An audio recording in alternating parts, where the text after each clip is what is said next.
سکون دل عطا کر دے۔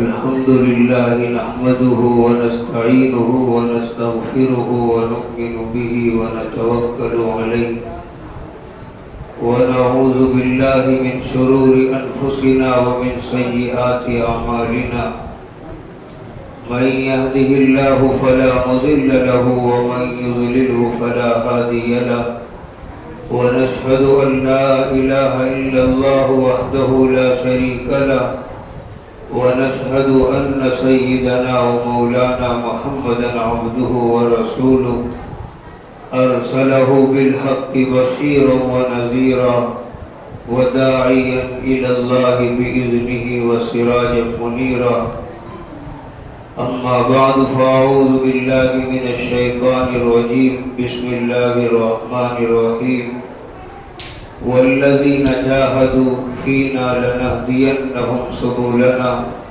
وإن الله لمع المحسنين صدق الله العظيم اللهم صل على سيدنا محمد النبي الأمي وعلى آله وسلم تسليما۔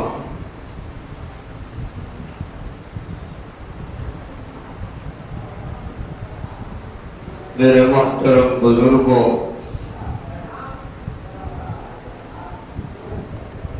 گزشتہ کئی جمعوں سے یہ بات چل رہی تھی کہ ہم کو اپنے مذہب کے ساتھ، اپنے دین اسلام کے ساتھ سب سے زیادہ اپنائیت کا تعلق پیدا کرنا چاہیے۔ جس طرح ہم اپنی برادری پر فخر کرتے ہیں، اپنے خاندان کو لے کر فخر کرتے ہیں، اپنی قوم کو لے کر فخر کرتے ہیں، اپنے علاقے اور اپنے ملک کو لے کر فخر کرتے ہیں، جبکہ یہ کوئی قابل فخر چیز نہیں ہے ایک مسلمان کے لیے، ایک ایمان والے کے لیے۔ اس لیے کہ اللہ تبارک و تعالی کے یہاں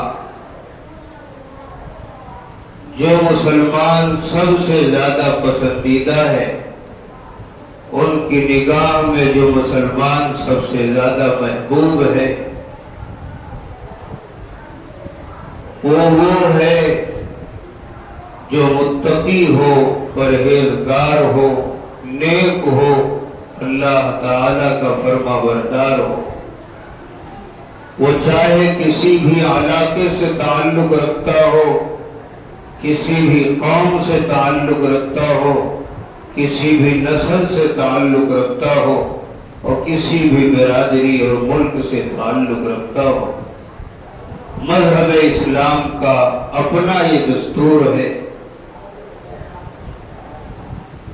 تو قابل فخر چیز جو ہے اور جو انسان کے لیے قابل فخر بن سکتی ہے وہ یہ ہے کہ آدمی اپنا تعلق اپنے اسلام کے ساتھ جوڑے، اپنے مذہب کے ساتھ جوڑے، اپنے نبی کی سنتوں کے ساتھ جوڑے، اور ہر جگہ اگر فخر کرے تو انہی چیزوں کو لے کر فخر کرے۔ یعنی جو یہ ہوتا ہے کہ ہم معمولی سے معمولی کام کے لیے معمولی سے معمولی جگہوں پر معمولی سے معمولی آدمی کے سامنے اپنے اسلام کی تعلیمات کو چھوڑ دیا کرتے ہیں، اپنے نبی کی سنتوں کو چھوڑ دیا کرتے ہیں۔ اس سے پہلے جمعے میں چند واقعات بھی اس سلسلے میں ذکر کیے گئے تھے کہ ایک مسلمان کو کیسا ہونا چاہیے اپنے مذہب کے تئیں۔ یہ کہا گیا تھا کہ ایک مسلمان کو اپنے مذہب کے تعلقات سے لے کر بالکل دشمن کی طرح دوسرے مذہب کے مقابل اڑنے والا ہونا چاہیے، بالکل سخت ہونا چاہیے۔ انسان کی اپنی طبیعت وہاں وہ آپس میں صلح کر لے، اپنا مزاج وہاں وہ آپس میں صلح کر لے، لیکن جب باری آئے شریعت کے مسئلے کی، دین اسلام کے کسی حکم کی، تو وہ چاہے کوئی بھی ہو، کسی طرح کی کوئی صلح کی گنجائش نہیں ہے۔ میرے محترم بزرگوں، یہ کمیاں کہ آج ہم معمولی سے معمولی کام کی خاطر حلال و حرام کی بھی پرواہ نہیں کرتے اور معاملات کر بیٹھتے ہیں، جائز و ناجائز تو دور کی بات ہے، سنن و مستحبات تو دور کی بات ہے، ہم اپنے معمولی سے معمولی فائدے کی خاطر اسلام کے وہ احکام جو انتہائی شدید ہیں، ہم ان کی بھی پرواہ نہیں کرتے۔ اس کی اصل وجہ یہ ہے کہ ہم نے اپنے دین کو سمجھا نہیں۔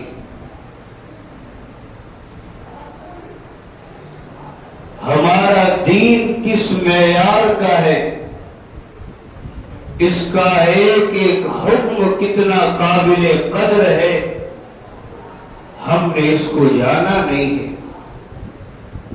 اور ایسے بھی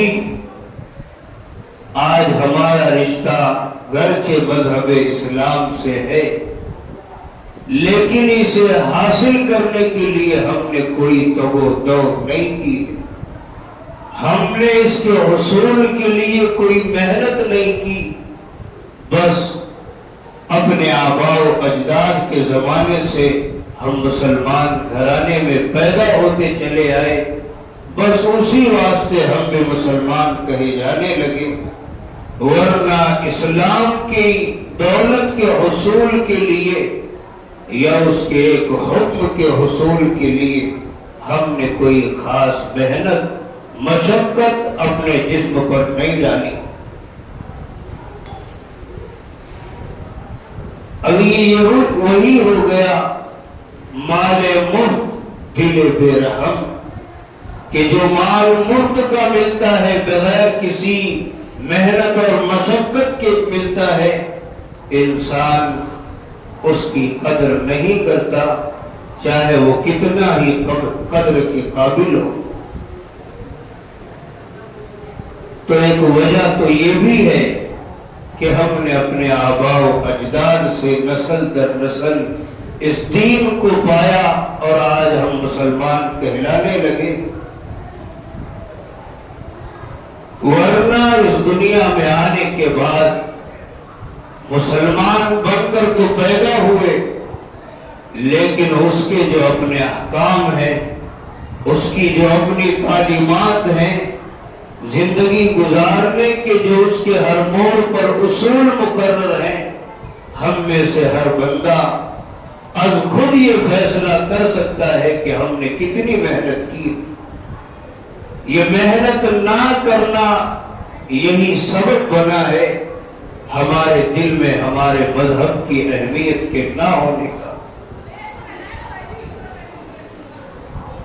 آج ہمیں ہر طرح کی آسانیاں میسر ہے، ہر طرح کے اسباب و وسائل میسر ہیں، آج ہماری مسجدوں میں نمازوں کے لیے کوئی پابندی نہیں،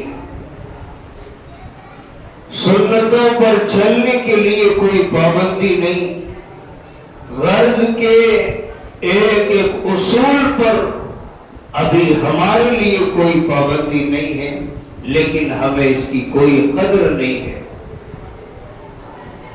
ہمارے بزرگوں کا مقولہ ہے، جب انسان فراوانی کے زمانے میں نعمتوں کی قدر نہیں کرتا اور وہ چھین لی جاتی ہے تو پھر ایک زمانہ اس پر ایسا آتا ہے کہ وہ چاہ کر بھی اس کو کرنا چاہے تو نہیں کر سکتا۔ اس کی ایک موٹی سی آسان سی مثال ابھی ہمارے سامنے گزری، لاک ڈاؤن کا زمانہ، مسجدیں بند کر دی گئی، جو نمازی نہیں تھے انہیں تو کوئی پرواہ ہی نہیں تھی، لیکن جو نمازی تھے مسجدوں میں آنا چاہتے تھے بھی تو نہیں آ سکتے تھے۔ یہ ایک موٹی سی آسان سی مثال ہے، آپ اس پر غور کریے۔ ابھی وہ زمانہ ختم ہوا، آج آزادی کے دن ہیں، لوگوں کو اس کی قدر نہیں۔ خدا نہ کرے کہ وہ زمانہ آئے کہ جب داڑھیاں رکھنا جرم ہو جائے، مسلمان کی علامت اپنے جسم پر سجا کر چلنا جرم ہو جائے، تب تو ہم کبھی سوچیں گے بھی نہیں کہ ہم داڑھیاں رکھ لیں، اس لیے کہ ہماری زبان پر سیدھے یہ الفاظ ہوں گے کہ ہم جرم میں پکڑے جائیں گے۔ تو میرے محترم بزرگوں، یہ کم اہمیتی اور کم وقعتی اس لیے ہے کہ ہم نے نہ اس کو پہچانا ہے، نہ اس کو پہچاننے کی کوشش کی ہے، اور نہ ہی ہم نے اس کے لیے کوئی محنت کی ہے۔ صحابہ رضی اللہ تعالی عنہم اجمعین کا زمانہ، ان کی تاریخیں آپ لوگ بارہا سنتے ہیں کہ حضرت بلال رضی اللہ عنہ کو تپتے ہوئے گرم ریت پر لٹا کر سینے پر پتھر رکھے گئے، اور بھی بے شمار واقعات ایسے ہیں جو دل ہلا دینے والے۔ آپ کو معلوم ہوگا یہ صرف اس لیے پیش آئے کہ انہوں نے اسلام کو قبول کیا تھا،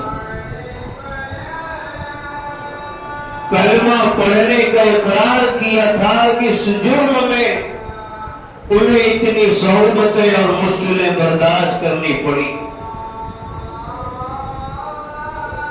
ہمیں تو کچھ بھی نہیں کرنا پڑا۔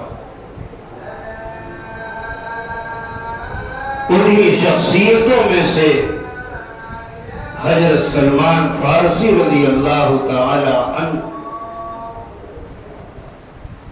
ان کے واقعے میں ہمارے لیے بڑے عبرت کے سامان ہیں کہ انہوں نے کس طرح مذہب اسلام کو حاصل کرنے کے لیے محنتیں کی، مشقتیں برداشت کی، کتنے کے ہاتھوں غلامی اختیار کی، کتنا انہوں نے صبر کیا، اور کیسی زندگی گزار کر دنیا سے گئے صرف اسلام کے لیے، دولت اسلام کو پانے کے لیے۔ اور اسی لیے پوری زندگی فخر سے کہا کرتے تھے انا سلمان ابن اسلام، میں سلمان اسلام کا بیٹا ہوں۔ کتابوں میں لکھا ہے ان کا نام سلمان تھا، ابو عبداللہ ان کی کنیت تھی، سلمان الخیر کے لقب سے مشہور تھے۔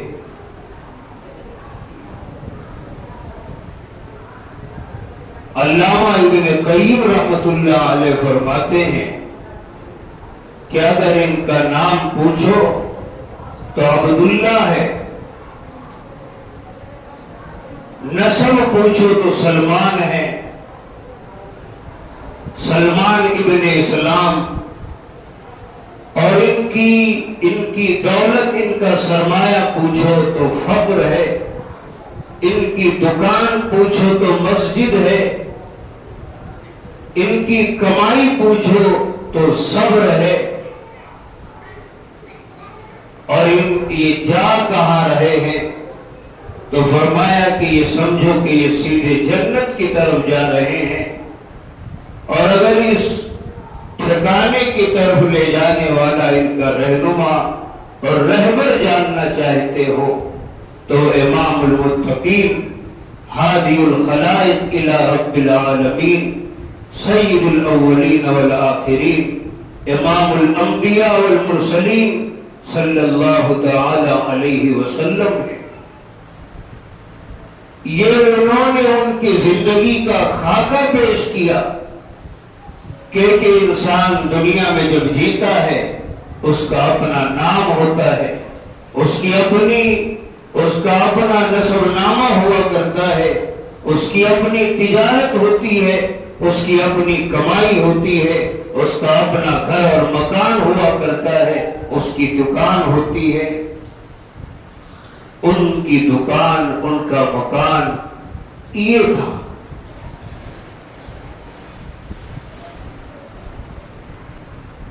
ان کے بارے میں کہا جاتا ہے کہ بڑی لمبی عمر اللہ تعالی نے انہیں دی تھی۔ بعض نے کہا کہ 350 سال ان کی عمر تھی، بعض نے کہا کہ 250 سال تھی، بعض نے کہا کہ انہوں نے عیسیٰ مسیح کا زمانہ پایا تھا، بعض نے کہا کہ عیسیٰ مسیح کا زمانہ تو نہیں پایا تھا، ان کے حواری اور وصی میں سے کسی کا زمانہ پایا تھا۔ انہوں نے عبداللہ ابن عباس رضی اللہ تعالی عنہ سے اپنا واقعہ خود بیان کیا کہ میں ملک فارس قصبہ جئی کا رہنے والا تھا، میرا باپ اپنے شہر کا چودھری تھا اور میرے والد کی نگاہ میں بڑا محبوب تھا، دل عزیز تھا۔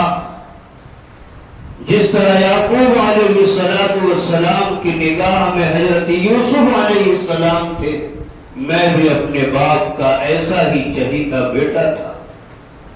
مجھے گھر سے باہر نکلنے کی کبھی اجازت نہیں ملتی تھی، میں مذہباً مجوسی تھا، آتش پرستی ہماری عبادت تھی۔ میرے باپ نے مجھے اس کام پر لگایا تھا کہ میرے گھر میں ایک آگ ہردم سلگتی رہتی تھی، مجھے یہ تاکید تھی کہ یہ آگ کبھی بجھنے نہ پائے۔ ایک بار ہوا یہ کہ میرے والد گھر کی تعمیر کے کام میں مشغول تھے، مجھے حکم ہوا کہ فلاں جگہ کی زمین اور مکان اور کھیت ایک بار دیکھ آؤ، لیکن اس تاکید کے ساتھ بھیجا کہ بیٹا ذرا جلدی لوٹنے کی کوشش کرنا، تاخیر نہ کرنا۔ چنانچہ میں گیا، راستے میں جاتے ہوئے ایک گرجا گھر یعنی عیسائیوں اور نصرانیوں کا عبادت خانہ پڑتا تھا۔ جب میں وہاں سے گزر رہا تھا تو کچھ آواز میں نے سنی، میں تحقیق کرنے کے لیے وہاں پہنچا تو دیکھا کہ وہ لوگ نماز میں مشغول تھے۔ جب میں نے ان کو نماز پڑھتے ہوئے اس حالت میں دیکھا تو میرے دل میں یہ آیا کہ ان کا مذہب میرے مذہب سے اچھا معلوم ہوتا ہے۔ میں نے ان لوگوں سے اور بات چیت کی کہ بھئی تمہارے مذہب کی بنیاد کیا ہے، اس کی اصل کہاں سے شروع ہے؟ انہوں نے مجھے بتایا کہ شام سے شروع ہے۔ بہرحال گفتگو ہوتے ہوئے وقت گزرتا گیا، یہاں تک کہ سورج غروب ہو گیا۔ میرے والد گھر انتظار میں ہے کہ بڑی دیر ہو گئی، بیٹا اب تک لوٹا نہیں۔ قاصد کو اور تلاش کرنے والوں کو بھیجا، وہ مجھے ملے، میں واپس گھر آیا۔ میں نے اپنے والد سے کہا کہ بابا جان نصرانی مذہب مجھے اچھا معلوم ہوتا ہے۔ باپ نے کہا کہ بیٹا ان کے مذہب میں کچھ نہیں رکھا ہے، ہمارے اپنے آباء و اجداد کا مذہب آتش پرستی یہ بہت بہترین مذہب ہے، اور اس سے پہلے جو ان کا مذہب تھا وہ یہ تھا کہ ابلک یعنی چتکبر گھوڑے کی ان کی عبادت تھی کہ اس کو پوجا کیا کرتے تھے۔ بہرحال حضرت سلمان فارسی رضی اللہ عنہ نے کئی بار کہا کہ بابا جان میرے دل میں یہ بات اب بیٹھتی جا رہی ہے کہ ان کا مذہب میرے مذہب سے اچھا ہے۔ باپ نے جب یہ سنا تو پیروں میں بیڑیاں ہاتھوں میں ہتکڑیاں لگا کر گھر میں بند کر دیا۔ جس طرح فرعون نے حضرت موسیٰ علیہ السلام سے کہا تھا لَئِنِ اتَّخَذْتَ إِلَٰهًا غَيْرِي لَأَجْعَلَنَّكَ مِنَ الْمَسْجُونِينَ، میرے سوا کسی دوسرے معبود کو، کسی دوسرے کو معبود بنایا تو پھر قید کی زندگی تمہاری کر دوں گا۔ بہرحال حضرت سلمان فارسی رضی اللہ عنہ کے دل میں نصرانی مذہب کی محبت چاہت بڑھتی گئی۔ انہوں نے چپکے سے اس گرجا گھر کے نصرانیوں کو یہ پیغام بھجوایا کہ اگر تمہارے یہاں سے کوئی قافلہ ملک شام جا رہا ہو جو تمہاری اصل بنیاد ہے تو مجھے اطلاع کرنا۔ چنانچہ جب ان کا کوئی قافلہ تجارتی قافلہ جانے لگا انہوں نے پیغام بھجوایا، اطلاع دی۔ انہوں نے ہر ممکن کوشش کر کے اپنے پیروں سے بیڑیاں نکالی، ہاتھوں سے ہتکڑیاں نکالی اور چپکے سے بھاگ کر اس قافلے میں جڑ گئے اور ان کے ساتھ ملک شام پہنچ گئے۔ ملک شام پہنچ کر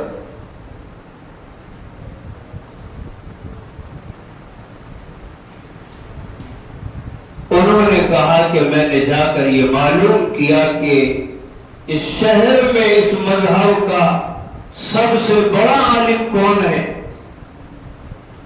مجھے بتایا گیا، میں جا کر اس عالم سے ملا اور ان سے جا کر کہا کہ میں آپ کی خدمت میں رہ کر آپ کے مذہب کی تعلیم اور آپ کے دین کو سیکھنا چاہتا ہوں۔ مجھے نصرانی مذہب بہت اچھا معلوم ہوتا ہے، اگر آپ اجازت دیں تو میں یہاں رہ کر آپ کے دین کو سیکھوں۔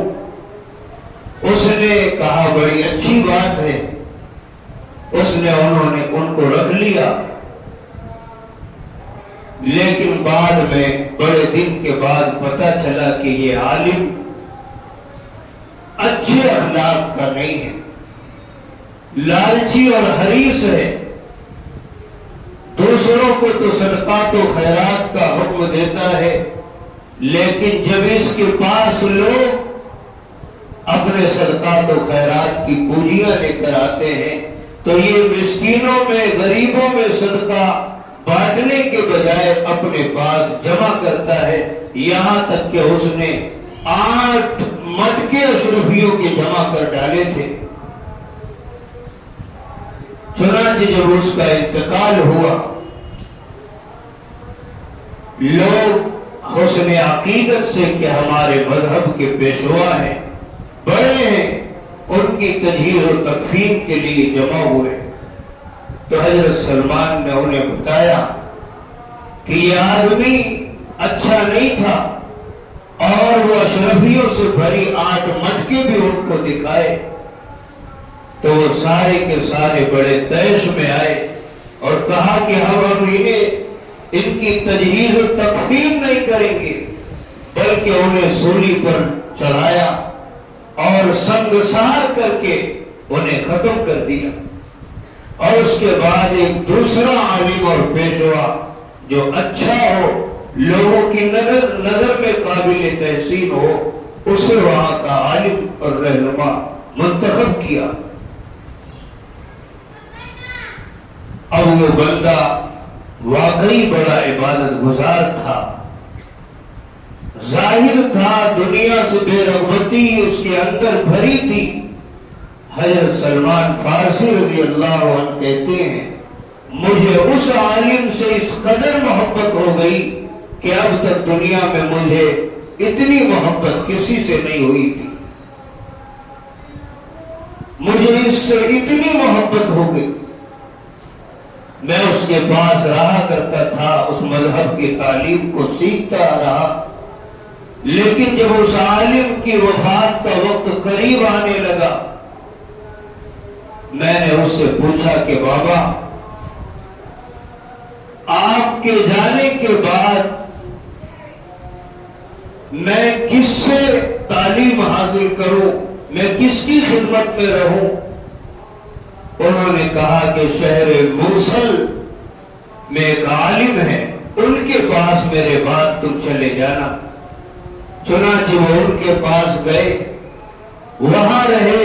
ان کی بھی وفات کا جب وقت قریب آیا تو ان سے بھی کہا کہ آپ مجھے بتائیں کہ میں آپ کے بعد کس کے پاس رہوں؟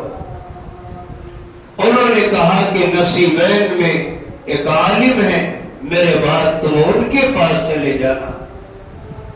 چنانچہ وہ ان کے پاس تھے۔ جب ان کے میں انتقال کا وقت قریب آیا تو انہوں نے کہا کہ ہم آپ کے بعد کس کے پاس رہیں، کس سے رہنمائی حاصل کریں؟ تو انہوں نے بتایا کہ شہر اموریہ ایک جگہ ہے، وہاں ایک عالم ہے، تم ان کے پاس چلے جانا۔ ان کی بھی وفات کا وقت جب قریب آیا تو انہوں نے حضرت سلمان فارسی رضی اللہ عنہ نے ان سے کہا کہ میں ایک زمانے سے تقریباً 10 جگہ میں نے 10 عالم کی صحبت اختیار کی، اب میں آخری آپ سے پوچھتا ہوں کہ میں آپ کے بعد کہاں جاؤں گا؟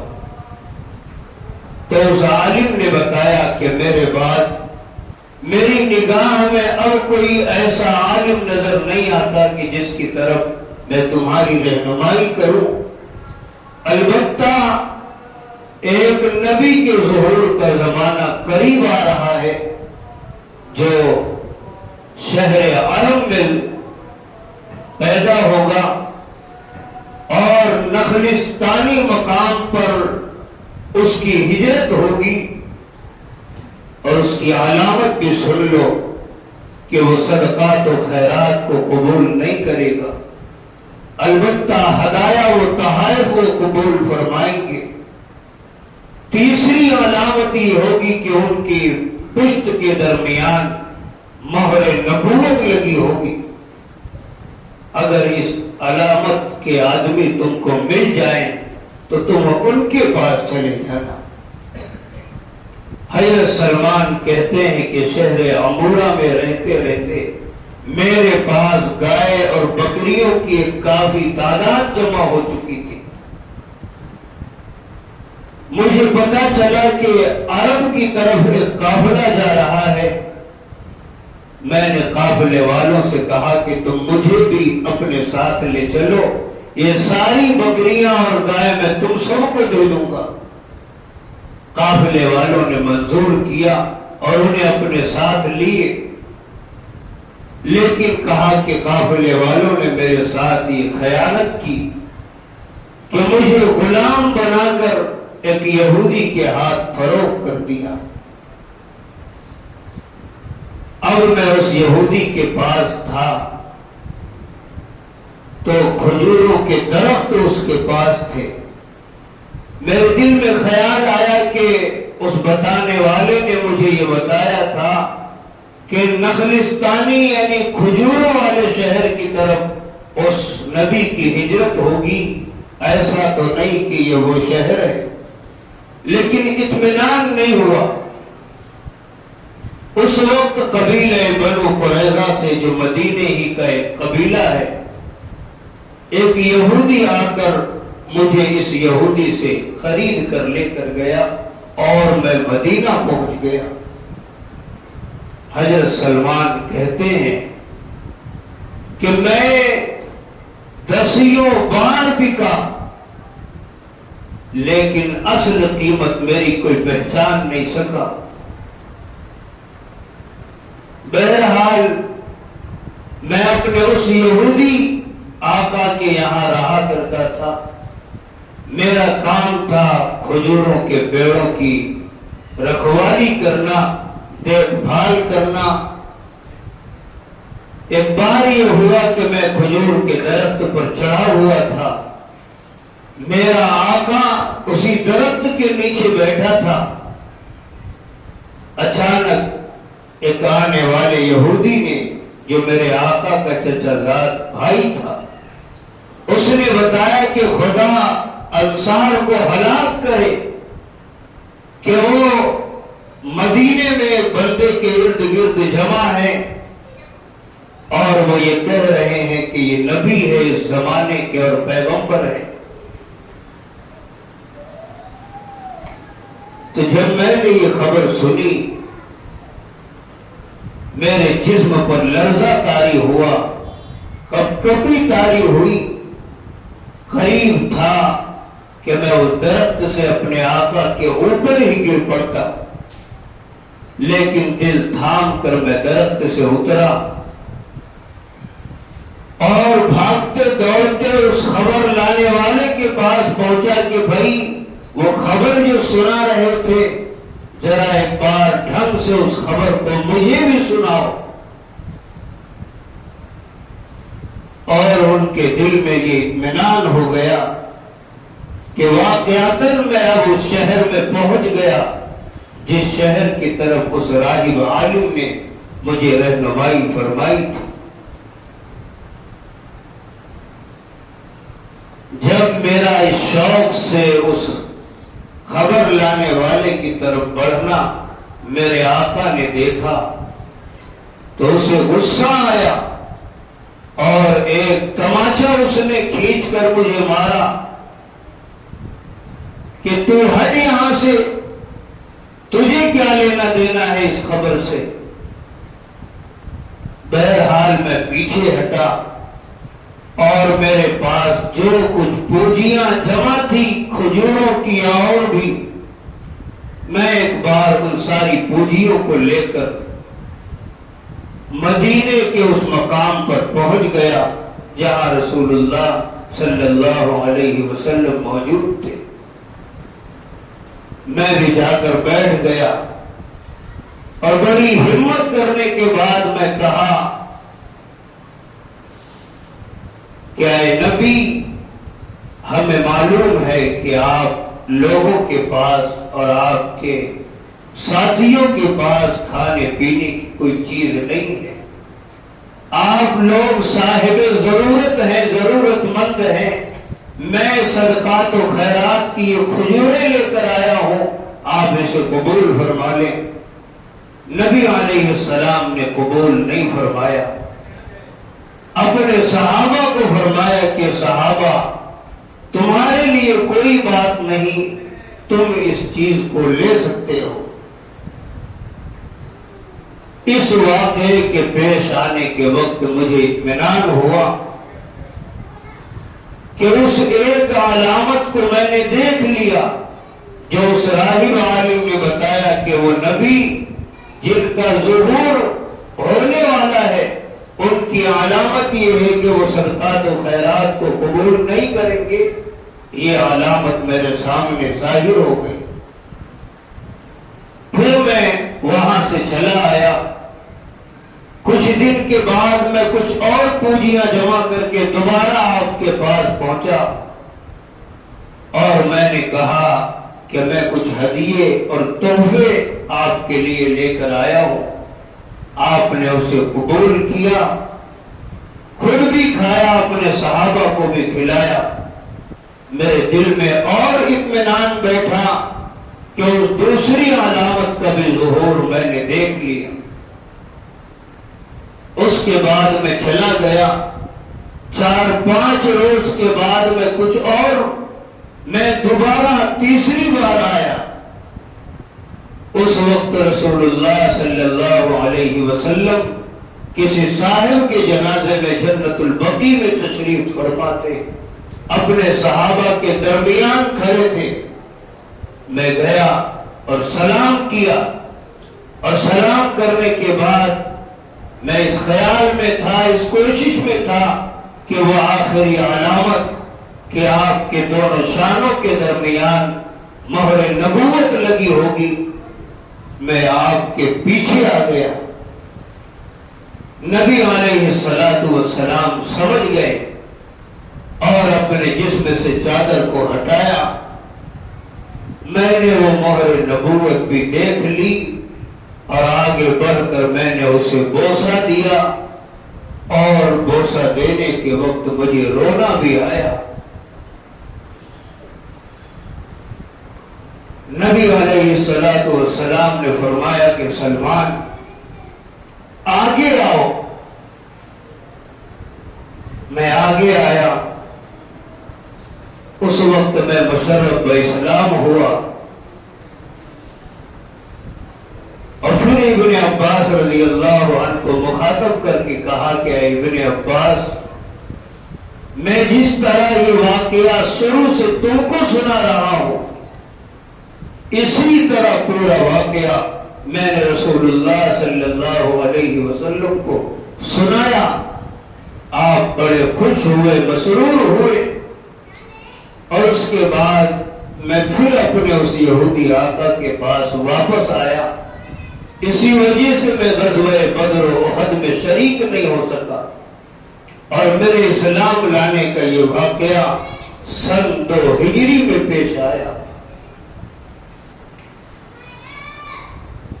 اس کے بعد میں اپنے آقا کے یہاں محنت مزدوری کرتا رہا، اور نبی علیہ السلام کے پاس بھی آتا جاتا رہا۔ ایک بار نبی علیہ السلام نے فرمایا کہ اے سلمان، اپنے آقا سے بدلے کتابت کا معاملہ کر لو۔ بدلے کتابت کا معاملہ یہ ہے کہ اپنے آقا سے کچھ معاوضہ مقرر کر لو جس پر وہ راضی ہو جائے کہ میں تم کو اتنا مال دے دوں گا، آپ مجھے آزاد کر دو۔ اپنے آقا کے سامنے انہوں نے یہ بات رکھی۔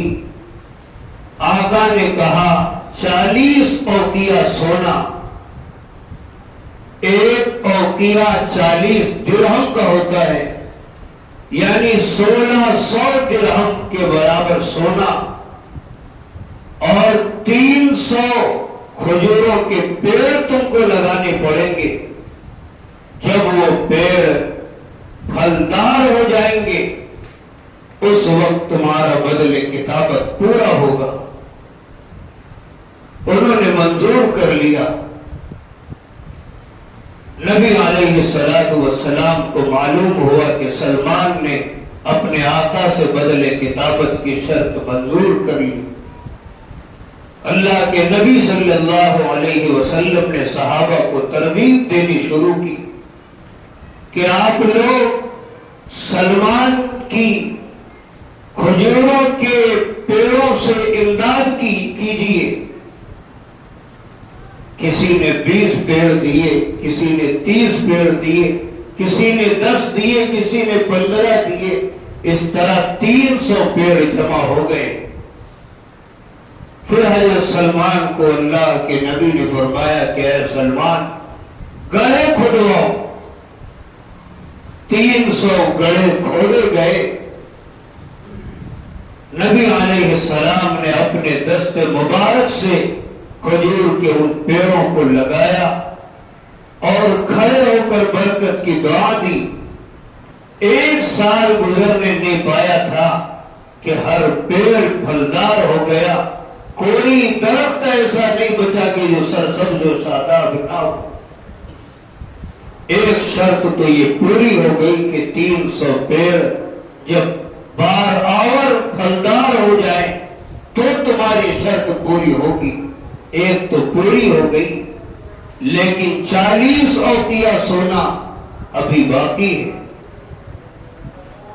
ایک بار نبی علیہ السلام کے پاس ایک بندہ انڈے کے برابر سونا لے کر آیا اور نبی علیہ السلام کے سامنے پیش کیا۔ اللہ کے نبی صلی اللہ علیہ وسلم نے اس وقت کہا کہ وہ مکاتب سلمان کہاں ہیں، انہیں بلاؤ۔ جب انہیں بلایا گیا، اللہ کے نبی نے کہا کہ اے سلمان، یہ سونا لو، اللہ تعالیٰ اس کے بدلے تمہارا سونے کے بدلے کتابت بھی پورا فرما دے گا۔ حضرت سلمان کہنے لگے کہ اے اللہ کے رسول، یہ تو بہت کم معلوم ہوتا ہے، اس سے وہ قرضہ نہیں اترے گا۔ فرمایا اے سلمان، جاؤ، اسی سے اللہ تعالیٰ تمہارا قرضہ پورا اتار دے گا۔ چنانچہ حضرت سلمان کہتے ہیں کہ میں اس سونے کو وزن کیا، تولا، تو وہ برابر 40 اوقیہ سونے کے برابر تھا۔ میں نے اپنے آقا کو وہ سونا بھی دیا اور پھر میں آزاد ہوا، اور اس کے بعد میں پھر غزوہ خندق وغیرہ دوسرے غزوات میں شریک بھی ہوا۔ حضرت سلمان فارسی رضی اللہ عنہ اس وقت اسلام لانے کے بعد سب سے زیادہ تقوی طہارت پر محنت کیا کرتے تھے، اور یہ کہا کرتے تھے میرے روحانی وجود کا سبب میرا یہ اسلام ہے۔ فنعم الاب ونعم الابن، کیا ہی اچھا باپ ہے اور کیا ہی اچھا بیٹا ہے۔ ان کی زندگی کے بارے میں حضرت حسن بصری رحمت اللہ علیہ کہتے ہیں کہ 5000 بیت المال سے ان کا وظیفہ مقرر تھا، 30,000 سے زائد آدمیوں کے امیر تھے، لیکن حال یہ تھا کہ جسم پر صرف ایک چوغا تھا، اسی کو لیٹ کے وقت بچھاتے تھے، اسی کو پہنتے تھے، اسی کو پہن کر لوگوں میں بیان کیا کرتے تھے۔ ایسی سادگی کی زندگی تھی۔ ایک بار کا واقعہ ہے کہ انہوں نے پوری زندگی کبھی نہ کوئی گھر بنایا نہ کوئی در بنایا۔ حضرت حذیفہ رضی اللہ عنہ کہنے لگے کہ اے سلمان، میں تمہارے لیے کمرہ بنانا چاہتا ہوں۔ تو حضرت سلمان ناراض ہونے لگے۔ تو حضرت حذیفہ نے کہا کہ ذرا ٹھہرو، سن تو لو کہ میں کیسا کمرہ تمہارے لیے بنانا چاہتا ہوں۔ کہنے لگے کہ بتاؤ۔ فرمایا کہ ایسا کمرہ بنانا چاہتا ہوں کہ جب آپ لیٹیں تو آپ کا سر اس دیوار میں ٹکرائے، پیر اس دیوار میں ٹکرائے، اور جب کھڑے ہوں تو سر چھت میں ٹکرائے۔ حضرت سلمان بڑے خوش ہوئے اور فرمایا کہ اے حذیفہ، تم تو میرے دل کی بات کہہ دیے۔ میرے محترم بزرگوں، ان واقعات سے ہم کو عبرت لینی ہے کہ حضرت سلمان فارسی رضی اللہ عنہ نے اسلام کی خاطر کتنے مسائل سے، کتنی صعوبتوں اور مشکلات سے، کتنی بار قید ہوئے، کتنی بار غلامی اختیار کی، صرف اس لیے کہ دولت اسلام مجھے مل جائے۔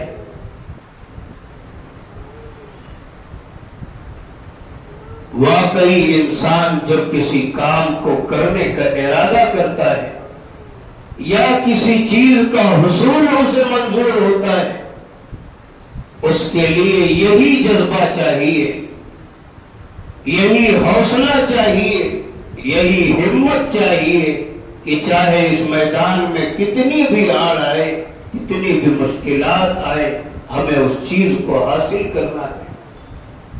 اللہ تعالیٰ سے دعا کریں اللہ ہمیں بھی وہ حوصلہ وہ جذبہ عنایت فرمائے. آمین.